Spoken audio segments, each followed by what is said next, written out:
Taotaomona. They're the men and women who came before us. Though some may say they're no more than tall tales, others believe in these spirits, often as a result of personal encounters. We speak with some of these believers who share their supernatural stories. Hafide, I'm Krystal Paco. Welcome to Taotaomona Tales. The Taotaomona are the ancestors, the spirits of those who have come before. A lot of people will say that they're attached to places in the jungle.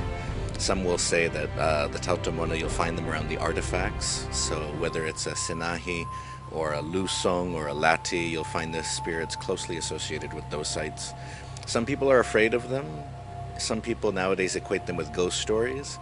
But the Taotaomona really hold a lot more value than that. They are in some ways scary. They'll sort of put the fear of the Taotaomona into you if you're not respectful, if you're doing something you shouldn't be doing. But I think they also have interesting lessons for us too. Dr. Michael Bavacqua is an assistant professor of Chamorro Studies at the University of Guam. I think they're important because they kind of they fill the island with energy and with life. You know, they add texture, a sense of history, a sense of culture to the things around us. He believes in the Taotaomona many thanks to his grandfather, the late Jack Lujan, master blacksmith. His Taotaomona stories were always about him not respecting the jungle or him not respecting his dad, and so bad things would happen to him. And so he grew up in Anigua, where the new Lujan tire shop is today. And he, in the jungle behind the house up to the cliff, there was some laddie sites. And so he loved to go back there, and he loved with his pakengoma, which is a slingshot, loved to shoot birds at the laddie sites. And so, you know, number one, he would go into these laddie sites, he wouldn't ask for permission, he wouldn't give respect. Number two, he would be killing sort of creatures amongst them, birds. And then one day when he was back there having a particularly good day of shooting birds, he broke a third rule and he decided to use the bathroom in the middle of the laddie stones. And so if you can imagine, in the middle of broad daylight, but with jungle around him, my grandfather, he pulled down his pants and he started to use the bathroom. And all of a sudden, like 2 feet appeared right in front of him, like clean white feet. And so my grandfather tensed up and he was worried because as he started looking up, it was white. The body of this person was all white, and he thought it was like a Navy officer and he was going to get a ticket or something for using the bathroom in the jungle. And then as he made his way up, though, he became more and more freaked out because when he got to the face, there was no face. It was smooth and white. And so he did what any normal person would do in that situation. He screamed and he ran. He ran out of the jungle. He lost his pants somewhere along the way. By the time he reached the village, he was half naked. He was screaming and running, and he jumped right into the ocean. And he wouldn't get out of the ocean until his dad came to bring him out and go apologize to the spirits that he had offended. It's not just when you enter the jungle that you should ask for permission, but if you're going to take anything out of the jungle, you should apologize or you should ask for permission as well. And in my oral history, for example, I found that in a number of families, even before World War II, elders, when they would go into the jungle, if they would take a plant for healing, they would ask permission from the Taotaomona to take the plant. Or if they killed a deer, then they would apologize or ask permission to take it. And so the integration of life with the Taotaomona, even after colonization, was still quite intimate for some families. And so I always tell people, just err on the side of caution. You know, even if you don't believe in the Taotaomona, who knows what the Taotaomona feels about you? Maybe they like you one day and they leave you alone. Maybe another day they think you're being a jerk in the jungle and they decide that you need to sort of learn a lesson. Not all Taotaomona are easily appeased by an apology. Meet Kiko Ko San Nicolas of Jigo. He's the man you call in the most extreme cases. Ko has the ability to heal Chetnut Maipi. In Chamorro, that's when you get sick from the spirits. If you're really unlucky, you could find yourself possessed. I've done many exorcisms in Guam, where people are actually possessed. by demonic spirits or ancient Chamorro spirits, you know. We call that manokta in Chamorro. Manokta means possessed. And I've seen a lot of things that what spirits can do to people. We don't believe it until we see it, and even sometimes when you see it, you still can believe it, because I've seen a lot of bizarre things. I've seen a lot of manipulation and manifestation in people's bodies that even makes the priest run away. If a spirit is evil, they will try to consume the living. And going back to your question, is when they cross path, or sometime when if it's a Taotaomona spirit, umisa ho gidza, no? If you have done any sins against them, then that's when things starts to happen. You start getting sick, you feel feverish, you feel full, you're always getting headache, you cannot sleep good at night, you don't eat good. And then all of a sudden, before you know it, it starts to, that's only the manipulation, nah? But when it escalates to manifestation, that means the Taotaomona spirit is in your body, living in your body, doing whatever it wants to do with you, whether to hurt yourself, to take your soul, or to hurt other people, or to go against the Suruhanu or the healer. Cole recalls one such encounter, a family who cut down a nunu tree. The branches were threatening their home. Though they thought they had asked the spirits for permission, the family failed to leave a path for the Taotaomona to cross once the branches were cut. So what do? They possess the wife. And I've seen how many Surana tried to help that person. The person is possessed, that it manifested. There's 12 spirits that manifested in the body. And you could see the face of the old lady in the back of the person. That's one of my worst cases that I've had. When I went to the Nunu tree to do the prayer, the tree, the old lady's face in the back, her hair was the shape of the tree of the leaves. And then you could see the face, and then you could see the roots under her chin. It manifested in her body, so you could literally see faces on the back. And then other the members' face. And then when I was doing the exorcism, you know, that one there, I approached it with the ancient Chamorro ritual of healing. I did the ceremony prayers and made the girl drink that 2 bottles of, you know, the Gatorade.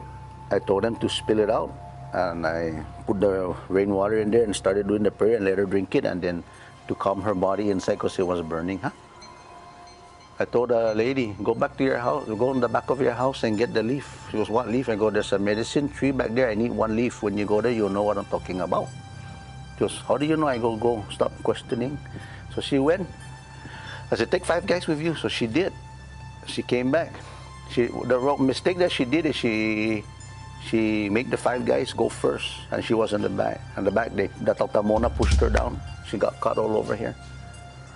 The guys reached the tree, but she was still back there, couldn't get up. So they helped her up, and she finally picked 1 leaf. When I did the reading, I said, wow, there's 12 spirits here. She goes, oh my God, you're right, because I went to the tree myself and I spoke to the 12 spirits.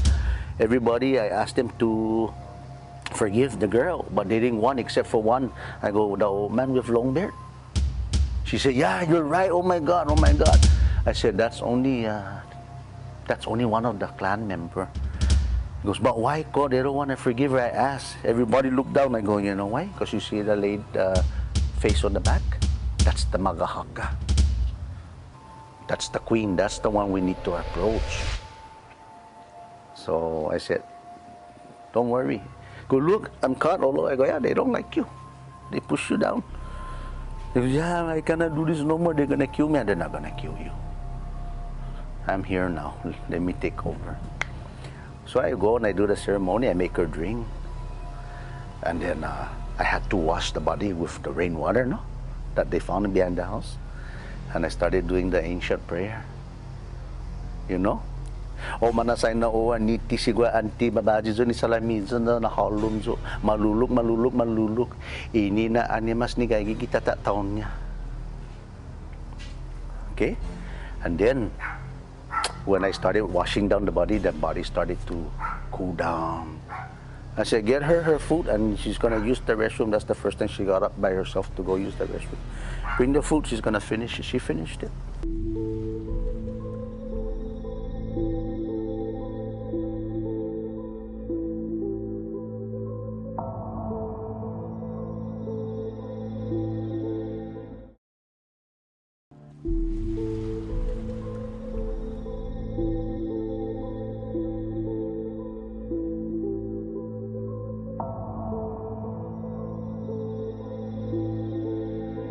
Hafide, and welcome back to Taotaomona Tales.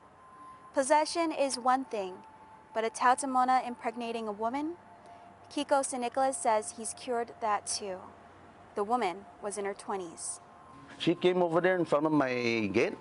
All of a sudden, they twist all her toes so she don't get down to get healed. She's yelling. I ran out because I can hear her from all the way inside my house. And then the husband goes, "Coach, she was just walking. She was just walking." Now when we got here, I go, yeah, they twist the feet because they don't want to get down. They don't want her to get down, eh? So I said, carry her here. So there's a leaf that I use, which is the lada leaf, no? I use that there's many techniques I have to see if the spirit is in the body of the person. So I did one technique where I just did like this, on her legs. She was burning, yelling in agonizing pain, burning, yelling, "You're burning me, you're burning me." I said, yeah, because that thing's in you. That male spirit wants to make you pregnant. I told the husband, I go, "I'll come to your house because I need to see something over there." Huh? So I went the next day, 9:30 in the morning, I did the amti, the safi, right? I said, hey, she's gonna get like this unless we stop it. I left to go see another client. Not even 30 minutes later, the husband calls me, her stomach is big. I go, she's pregnant, no? Because she looks like she's 8 months pregnant. I go, I'll be right there. When I got there, the girl was holding her tummy like this in agonizing pain, yelling, "Please, Kiku, Kiku, please, Kiku, take it out. It's hurting, it's moving." I touched the tummy, you can feel it moving like a snake inside. That's the power of the ancient spirit, man. Seeing is believing, but even sometimes when you show it, you don't believe it. And I experienced many cases like that where I see it in front of me happening, but I still can't believe it. While some have had near-fatal encounters with Taotaomona, others view them as a look into our rich past. For nearly 2 decades, Tony Malia Ramirez has served as the historian for the Department of Parks and Recreations. Her encounter with the supernatural prompted her to look into the history behind her ordered property. The encounter occurred as she was cleaning her yard. I saw one small fire, and it took I even had goosebumps, and I said, "What is that small fire doing there? There shouldn't be any small fire there because nobody's there to light that small fire." And so I really couldn't believe it that in a split of a second, there were over like 100 of small fires surrounding me that I made a 360-degree turn. And that really just kind of amazed me. And so what I did, because I write history and I research in history, I started going back into the history of that one place. What had happened there, because that's what the Chamorros believe, that if there is some sort of tragic event in a site, the spirits that died there do not rest at peace. All right, that their spirits live on because it is an unnatural, it was a tragic death. The old name of the, what should I say, a trail, not a road, in Chamorro is called Salan, which means road, Sasalagwan, which in today's vocabulary in Chamorro means hell. All right, but the earlier definition of Sasalagwan really is not hell to the ancient Chamorros. It's just a reference of a place, Sasa, and it's Lago, tears, a place of tears. That's what it means. A place of a tragic event hurt there or remorse, and so the ancient Chamorros went through a lot too. Did I become scared? No, but I just really became very overwhelmed. That why that, And I said, was it an optical illusion, or was it what, or was it real, or what? But to me, I still remember it very clearly today. I remember the location where I was at, and how it all happened. And then I just kind of retired from, because the Chamorros believe also that as the sun sets, all right, this is a Chamorro reference. It's called Lindam Lim Tauto. The minute the sun sets, they become active, and they roam. I mean, in their spirit world, and they somehow try to communicate with the mortals, us.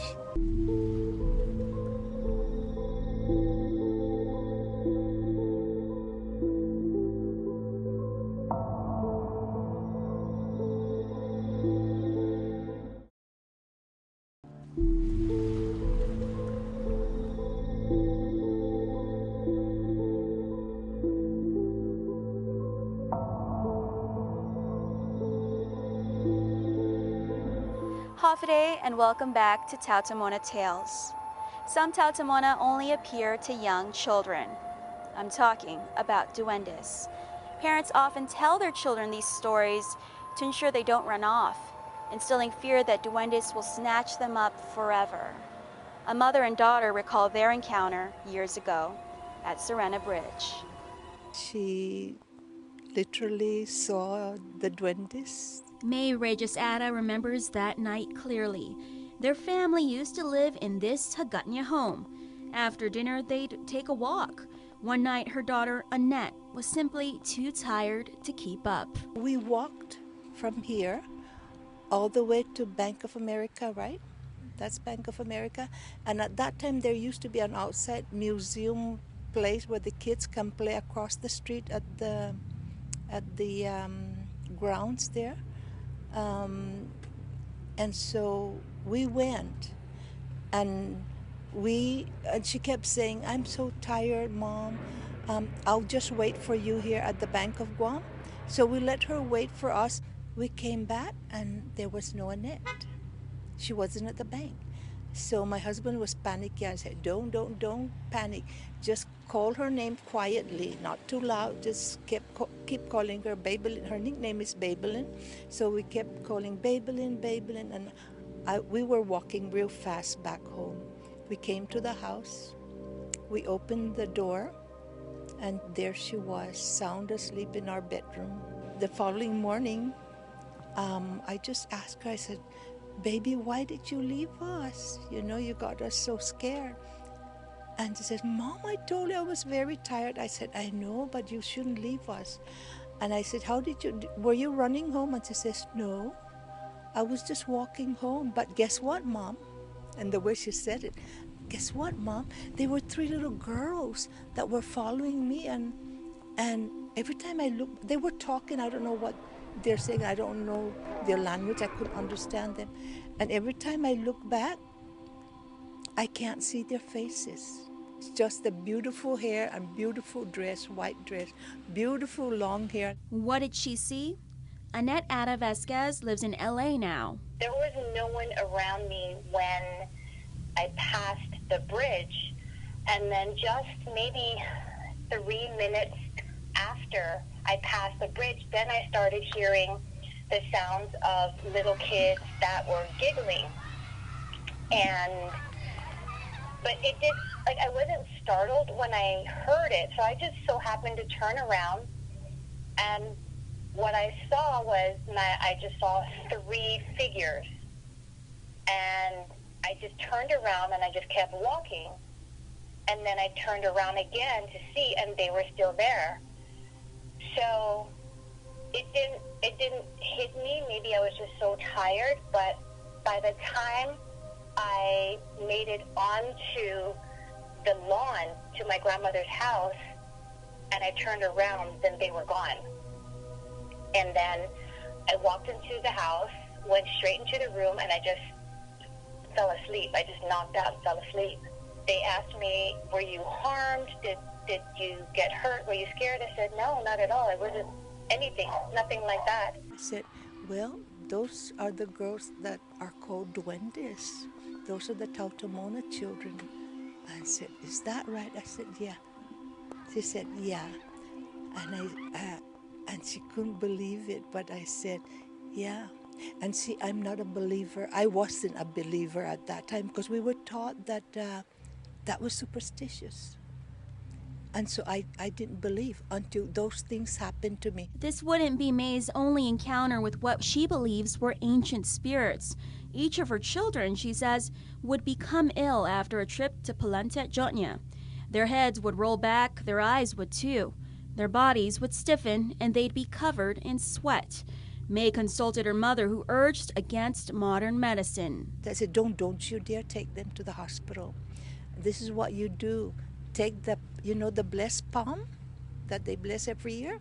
Take that, burn it, and just go around the house with it, and have Pete throw salt out on your path where you go in and out of your house. Throw salt around there. As soon as we do that, yeah, the baby would be so relaxed. So I would wipe them down with the warm wash rag and all that, and they'd be sound asleep. So I had to believe. So like right now, across the street from our house in Barrigada, I have a huge garden there, and I could feel them. So I talked to them. Early in the morning when I go across to pull weeds by my garden, I would talk to them, say good morning to them and all that. And then whenever I leave, and I leave every year to Los Angeles, I tell them not to have my plants, my flowers die, take care of them. Sure enough, they take care of it. So I believe in them. Won't you believe it that happened to you? I believe in them. So many questions and not enough answers. Where do we go after death? Do we pass on to a heaven or to a hell? Or do our spirits continue to roam the land? I'm your host, Krystal Paco. Thanks for watching Taotaomona Tales.